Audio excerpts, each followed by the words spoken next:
Okay guys, welcome back. Today we're doing some suspension upgrades to the truck, and I'm at my work, and the company I work for is in the automotive industry, and the facility, or really campus that we're at, has a couple of office buildings, and it has a couple of warehouses, this being the side of one of them, but it has a nice shop here with a couple of stalls, and we're going to bring a truck in, and we're going to do a rough country 3.5 inch suspension lift kit. And what that's going to do is that's going to raise the front of the truck up 3.5 inches, and it's going to raise the back of the truck up 1 3/4 inches.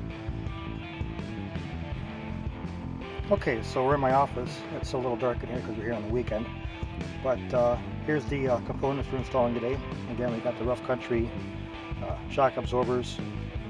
We got the rear blocks, strut spacers, U-bolts for the rear. This is for the differential to lower it. I'm going to use it for the struts.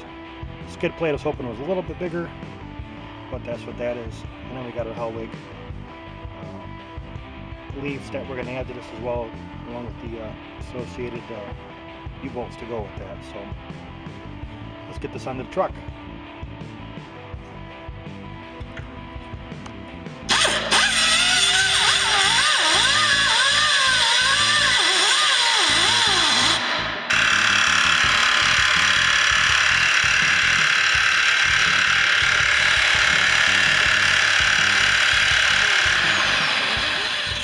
Okay, so we have the diff supported. We were able to come in with a sawzall, a little bit of a die grinder, and get these fins out of here. We were able to do it without dropping the diff, which is a nice thing because you got the power steering unit and the drive shaft and stuff kind of here. It's going to make it tough to drop the whole thing. We got the bolts out of the brackets, so now once I get a couple more hands in here, we're going to lower this to put the 1 inch spacers and new bolts in here, and reposition this so that this axle isn't really in a bad position here, because this is too steep. Now it looks a little steep because, you know, the tires are off and it's up in the air, but it's still, even when I put it in 4-wheel drive without having the diff dropped, it growls a little bit. So we'll get that done next.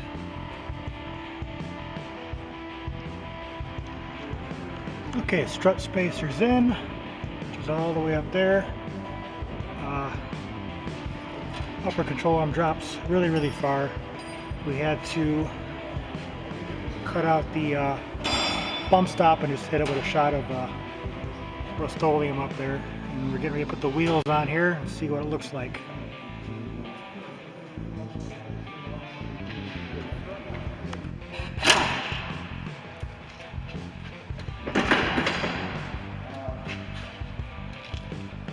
Stock blocks.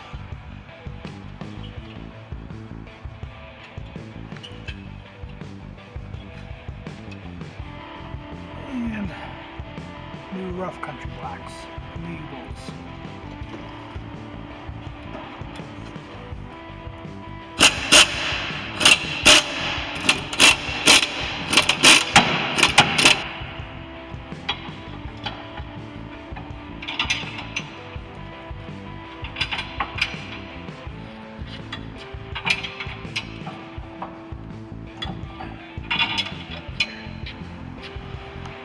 Alright, so here we are, back on the ground. Still got to take it out for a test drive and do the alignment.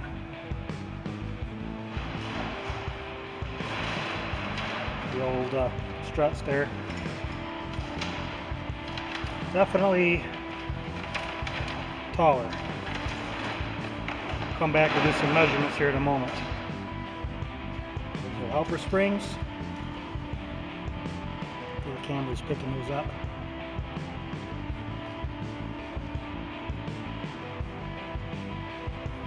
And it'll be time for some bigger tires, right, Larry? A lot bigger tires. A lot bigger tires.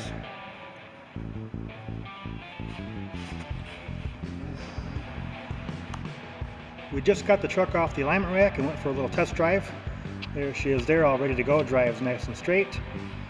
Now whenever you get the lift kit done, you always want to get it aligned We found that the toe was off a little bit, and the camber on the one side was off a little bit.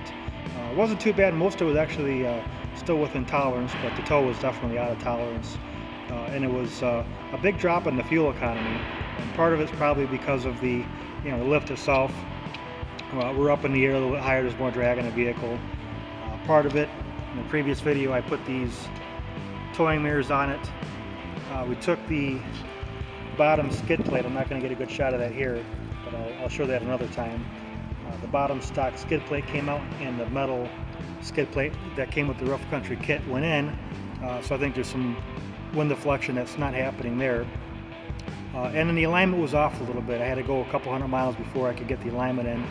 Just a matter of timing. We got it up on the rack and found out what it needed, but we couldn't get it done until today. So not enough to hurt it. It was only a couple hundred miles. The tires were in good shape and everything, but enough to kind of see the big drop between 1 mpg drop, at least here in town, and a good at least 2 on the highway. So hopefully getting the alignment will bring some of that back up.